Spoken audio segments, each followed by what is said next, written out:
আসসালামু আলাইকুম রহমতুল্লাহি ওয়া বারাকাতুহু। প্রিয় দিনী মুসলমান ও ভাই ও বোনেরা, আপনারা সবাই আশা করি আলহামদুলিল্লাহ অনেক ভালো আছেন। আজকে আমি আপনাদের কানের সমস্যা নিয়ে একটা আমল নিয়ে এসেছি। যে আমলটা করলে কানের সমস্যা আল্লাহ তাআলা দূর করে দেবেন।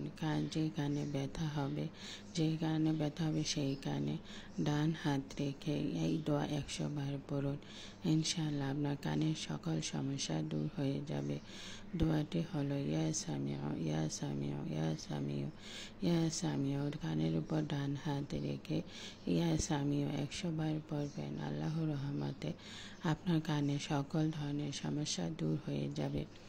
এই আমলটি আপনারা আল্লাহর উপর ভরসা করে করে যাবেন, কারণ এটি কোরআনের আমল এবং এটি আল্লাহ তাআলা পদ্ধতিতে একটি আমল।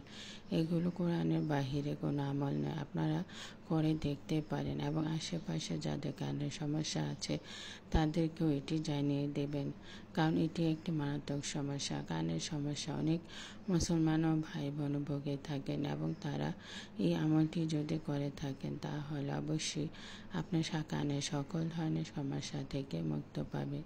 ইয়া সামিউ 100 বার পড়বে এবং আল্লাহর উপর ভরসা ও ধৈর্য না থাকলে কখনো সফল হতে পারবে না এবং সেই সাথে 5 ওয়াক্ত নামাজ অবশ্যই আদায় করতে হবে।